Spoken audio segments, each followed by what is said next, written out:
Okay, let's start. Exposure 100, brilliance 100, highlights minus 100, shadows 20, contrast minus 20, brightness 20, black point minus 20, saturation 10,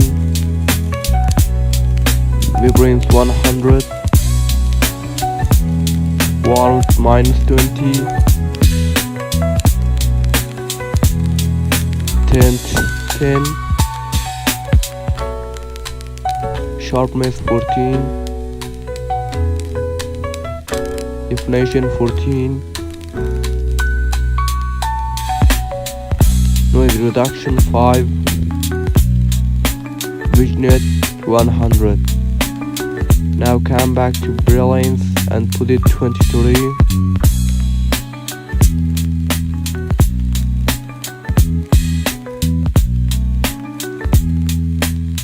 And exposure put it 0.